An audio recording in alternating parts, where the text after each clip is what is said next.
Hi there everyone, it's Mr. Smith here. If you're looking at this video, you've successfully scanned the QR code in the top corner of your worksheet, and we're just going to work through that worksheet today to try and sort of simplify how to plan a 6-week training program. So the objectives really of today are to just make sure that you know exactly what you need to include within your training program booklet in order to meet all the criteria in order to get a pass for this particular assignment. And there's no merit needed for this assignment, but don't let that fool you. It is a bit of a beast, this one. It's quite long and it's going to take quite a lot of detailed planning and a lot of care and consideration in order to get that pass. It's also really important that you do take care and consideration when thinking about this, because the next assignment, when you review the 6-week training plan, that's worth a distinction, and you've got to be able to obviously evaluate effectively what you've done in order to get that distinction. So first things first, the information that you've got to include in this assignment in order to get P6, a pass for this assignment, you've got to produce a 6-week training program for a selected individual, and for my group that's going to be yourself, that incorporates the principles of training and something called periodization. Now, I don't know, that sounds quite straightforward, but as you could see from your sheet that you've got in front of you, there's quite a lot of boxes that we actually need to fill out and consider. So second thing that we're going to do then, so assignment content, thinking about everything that we've got to do and all that information you've got in the sheet, that's everything we've got to do. We have to talk about every single one of these things, unless it says this word here at the bottom, unless it says EG. If on the unit content it says EG, you only have to talk about one of these things if you want. You can talk about more if you think that's going to help you to sort of elaborate on something or talk about something else, but you must talk about one of those things and not all of them.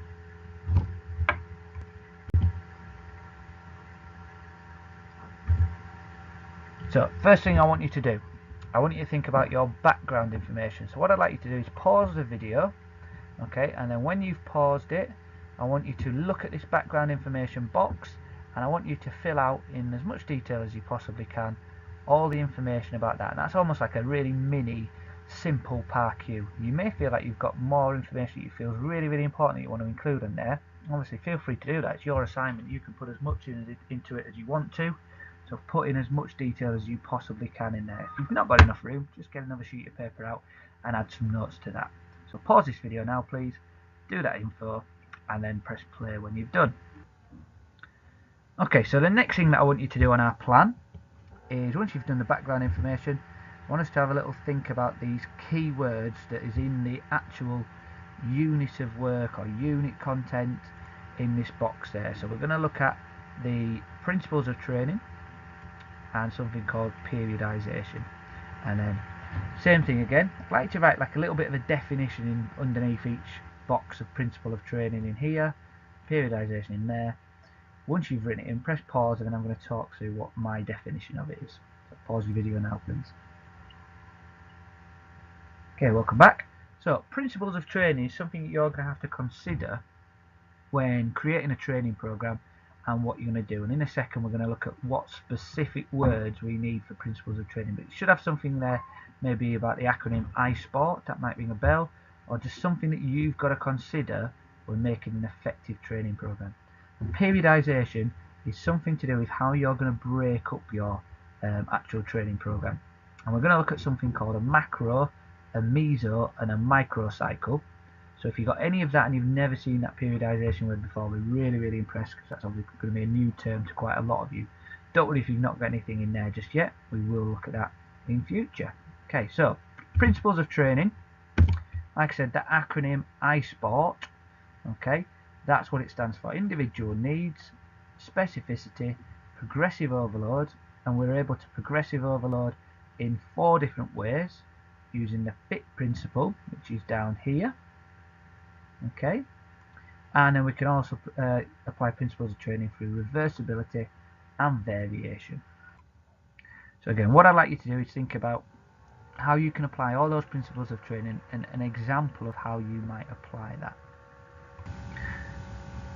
So pause your video, write in the box on the right of example of how you can apply it in this one, and then once you finish that, just play your video again and listen for me for the answers. Okay, welcome back. So, first box, individual needs. Just going to talk through these. So this is anything that you might think you might need to consider in order for your training program to be effective. So it could be something to do with the fact that an individual needs in your PAR-Q on your medical history, you might have sort of considered that somebody might have some form of disability. That might be an individual need in terms of accessing facilities. It could be something more simple in terms of somebody might have asthma. So that might need to be considered if someone's doing a cardiovascular training program, in order to consider that just in terms of how intense to make the session, or just a safety factor really. The other one is specificity. Okay, and that basically means how have you made it specific to the person who's doing it.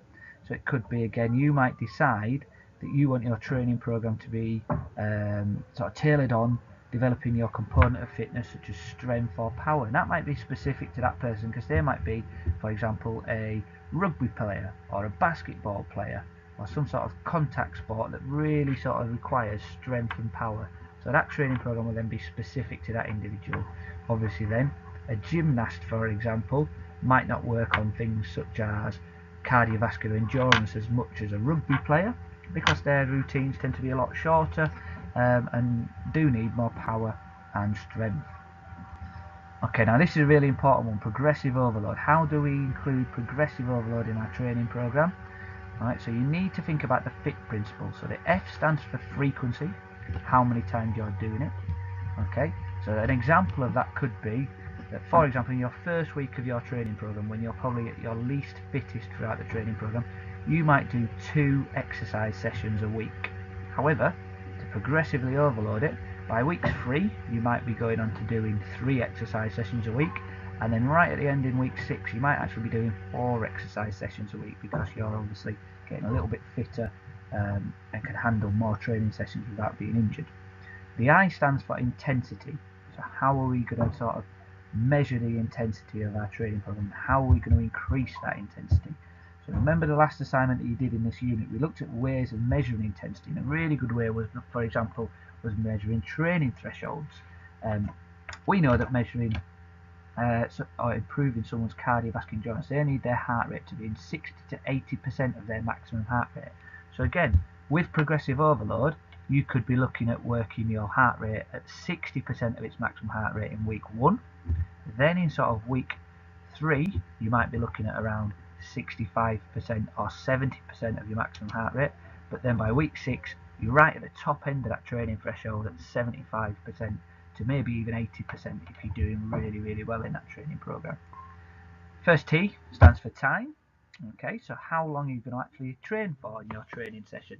Again, first session, you might only train for 25 minutes in your first training session, whereby week 6 you might have increased that to maybe 30 or 40 minutes, depending on how much progress you're making. And the last T stands for type. Okay, type of training. So we've got things such as cardiovascular training, we've got plyometrics for power, we've got flexibility training. Okay, again, you might start incorporating more or different types of training sessions as your training program goes on. So again, in week 1, you're only concentrating on one type of training method, such as a circuit training session. Whereas week 3 or 4, you might try and include another one. So you might do your circuit training session you were doing before, but you might also include some form of weight training session as well. Reversibility. This is something you're obviously going to have to consider. So you don't want the effects of your training program to sort of go backwards, if that makes sense. So you don't want your fitness to decrease. So the ways that reversibility can decrease is if you have too many rest days in your training program, your fitness could actually decrease. So that's something you might want to consider when you're planning your session.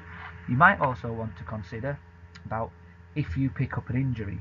That is a really good way then, or really bad way should I say, that reversibility might happen, because if you're injured and you cannot train, you're going to start losing fitness very, very quickly. Okay, and in Btec Sport, it's a little bit different from what you might have studied in GCSE PE. The last principle of training is variation. So variation isn't about varying the type of training, it's actually about it varying what's in the session. You might have done a training program that's based on improving your cardiovascular endurance, and you might have focused heavily on doing continuous training. Or if you don't want to do, for example, just the same thing of going for a run 5 times a week, every single week of your training program, because that's probably going to get really boring and a little bit tedious. So what you probably want to do is you want to vary your session. So for example, in one session, you might want to go for a 20-30 minute run, okay? And then in another session in that week, you could still do a continuous training session, but you might want to do it on a spinning bike, for example, or you might want to go to the swimming pool and try and just make that a little bit more varied. If you really want to tailor it or make it specific to a runner, so you still want to do some running, you might sort of vary it by doing different sorts of terrains, or you might vary the intensity at different times and almost make it kind of like a little bit more suited to fartlek training. Okay, now the next one is smart targets. This is a little bit of a tricky one. I just want you first of all to write in what you would like to put as your smart target. You might get this wrong and it might not actually be something known as smart, but I want you to just have a little bit of a go. Just before you do that, these are some examples of smart targets that you might want to improve, or targets that are not yet smart, should I say, that are going to be written in a way that will make it a smart target, SMART, and that's another acronym. So we've got improving one or more component fitness, reduce my body weight, be able to score more points again, targets that might be specific to that person. So an example of how to make it smart, first of all, is, so if somebody wants to reduce their body weight, they need to make that target smart. So they're going to be a little bit more clever in how they're wording it. So they, for example, they might write to reduce my body weight from 13 stone to 12 stone 3 pounds in a 6-week period. Another target might be related to component fitness, might be to increase strength, to increase my 1 rep max for chest press from 75 kilograms to 90 kilograms in a 6-week period. Okay, I'd like you to pause your video, have a go at writing in what your smart target is. Feel free to do more than one, but I recommend not doing more than 3, because that will be too much. And once you've written that in, press play on your video and I'll just go through smart targets in a little bit more detail. Okay, so should have something that looks similar to this. You've written in a smart target, and I'm just going to use the example in the smart target box there, just here, based on the one that I used previously in my last slide. Okay, so how is this a smart target? So there's my answers for that one. So that is a smart target for me personally. I'm a rugby player. It's specific to me because in the sport of rugby, strength is really important when making a tackle. So that's specific to me. It's also measurable because it's got a really clear start and end number. First of all, I can do 75 kilograms on my bench press. Okay, but I want to get up to 90 kilograms if I possibly can. You might not know at the moment what sort of result you have from your fitness test, so you might actually have written out a target that's got like a blank bit and another blank bit that you want to sort of fill out after you've done your first fitness test, and that's absolutely fine. You're obviously going to update that when you do your first fitness test. Okay, also thinking about achievable. Okay, it's achievable as I've got access to a gym, and at that gym there's free weights. So in my training program I'm going to be able to use training method that is specifically going to increase my strength. Let's say, for example, my target was to do with rock climbing, and I wanted to increase the difficulty and grade of rock climbing, but I don't actually have any access to any rock climbing facilities, so that wouldn't necessarily be an achievable target then, would it? Because I wouldn't be able to train specifically. Realistic. Okay, it's only an increase of 15 kilograms, so it is achievable and it is realistic. However, it's still challenging, so hopefully that's going to keep me motivated. And also, it's also time bound because it's over a 6-week period, so that's measurable there. I know when I'm going to be doing my last fitness test. Okay, just sort of got a bit jumpy with my trigger finger there, and I actually pressed the button on how you can test your target. So how you can test your target, this one down here. What I'd like you to think about doing is have a think about what fitness tests could you do if it is related to your target being a component of fitness. Okay, or you might not have done something related to component fitness, you might have done it more on a body measurement or something else, and have a think about how are you going to actually test that, and then fill that box in, please. So just pause the video and then fill that box. Fantastic. Okay, so if you turn over your page now, if you've filled all this information, and actually just before you turn over your page, if there's anything that's sort of making you feel a little bit confused or you're not 100% sure if you've filled that out, I'd like you to use a method of asking somebody else next to you, first of all, to see if they have filled it out first or they can possibly explain to you. Okay, so on your reverse page, you should have something that looks a little bit like this.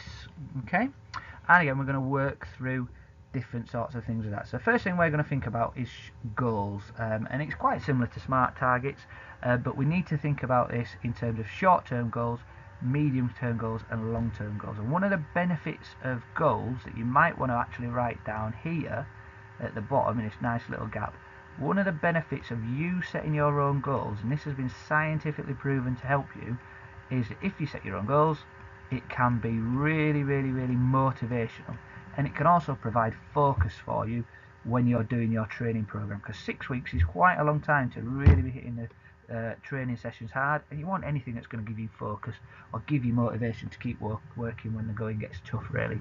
So short-term goal that you might want to think about is, it's like it said, it might be that you complete all your sessions in the first week.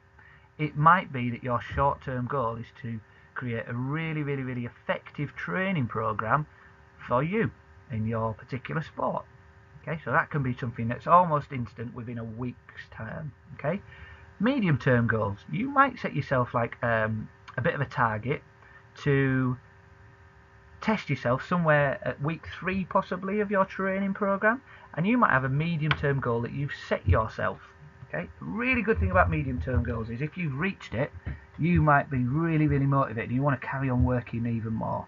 Okay, another good thing is if you haven't achieved it, you might change your target slightly to make it more realistic and achievable in terms of the long-term goal. Okay, you might also have achieved your target even more. You might have absolutely blitzed it, and then you want to change your initial SMART target in order to make that more challenging and appropriate to you. And again, in this assignment, if you've produced something that's written down, this is your target, but then you need to change it, I think that's a sign that you're following a really good training program, and you're actually responding to what's going on with your body and changing your training program ever so slightly. That is absolutely fine to do in this, because there's no way you're going to know exactly how much progress or how quickly you're going to make the progress. So changes within this assignment, absolutely fine. Okay, long-term goals. Long-term goals are anything that is obviously over a longer period. You could say it's a 6-week sort of goal that you want to be able to do this. You've got to do it a little bit different from your initial SMART target that you've set in your 6-week training program. My target was to increase my strength in rugby, and I said it was specific because it's important for tackling. My long-term goal could be something to do with making more tackles in a game. So for example, I might want to try and make 10 to 15 tackles within every sort of game of rugby that I play. It might be that my long-term goal could be that we get promoted from the division that we're playing, so it's more of a team goal. Okay, and I know that those short and medium-term goals are going to give that a really good chance to achieve that long-term goal. Okay, so this word periodization, next one. Okay, if you haven't filled out your goals yet, do pause your video and fill out those goals. But periodization, now I'll just talk through the different sorts of things. We've got those words micro, meso, and macro cycle. Okay, and then we've also got individual training sessions. Alright, so I want you to think about what those words might mean. Okay, what do you think micro means? We've heard the word microscopic. We might have heard the word macro before, in macronutrients. What do those sort of words mean? Okay, so now what we're going to do, just as you're having to think about that, we're going to give an example of a training plan overview. So this is one particular example of a training plan that I think I did with a Btec group a few years ago now. So the dates might be slightly out of place. Tuesday the 7th might not actually exist. It might be Wednesday the 7th. But this is what we've got. So we've got the macro cycle it's our 6-week training program. That's the biggest part of our overview. Okay. The meso cycle, the way we do this then, we break it down week by week. Okay, so you can see here in week 1 I've got 2 workouts here and here, and I've also got a rugby match at the weekend. Alright, week 2 I've actually gone to 4 workouts and a rugby match. So that again, that shows some form of progressive overload. Okay, what I'd like you to do in your sort of box that you've got in front of you is just have a little bit of a think, and this is only a rough one. You might not have fully decided what you want to do, and you might not want to do 2 sessions in the first week. You might want to do more, so feel free to change it, make it look scruffy, but as long as it works for you, that's good. But have a think about the microcycle. So on the microcycle, this is what's really important. The microcycle, I've just written I'm going to do some fitness tests. The second session for my microcycle, I've written that I'm going to do some strength training. So an example of a strength training session for me is I filled out this table that included what weights I'd do and what reps and all that information. Basically, I wrote down what exercises I was going to do here, and then in there I left that bit blank. I didn't say what weights I was doing. I just knew I wanted to get around about 8 reps. So a weight that I knew I would fail on 8 reps. So that was appropriate to me. Okay. You might not be doing a weights training session. You might have something more of a circuit training method, for example, that says what stations you're going to be doing, and in the middle there, I don't know if you can see that, it actually states what the work period is and what the recovery period is. The only thing I'd probably have on this session is I'd probably have a box here at the bottom. It's not included on that, just to give a little bit more detail about what sort of heart rate my heart rate needs to be in my training zone, for example, for the first week. I'd also include here what you can see in the end of my training session in the strength program. I'd make sure that there was something in here about that, because that relates back to the unit content about any comments that you had. Did you feel like you made progression? What was your attitude like? Did you wake up a little bit tired, for example, that morning? Maybe you could have worked harder. Again, you don't get penalised if you don't work too hard, but you've got to be able to evaluate why you didn't make progress or why you did make progress. So, did your motivation suffer? Can you link it to your goals? Okay, and you must fill that out at the end of every single session. Okay, so if you've done all these and followed all these instructions, you should have now 2 pages of like an overview of a plan for your 6-week training program. That's going to set you up with lots of information, pretty much all the information you're going to need in order to create a training program that's going to be really effective, excuse me, and hopefully make you make lots of progress. Thanks for listening. Bye bye.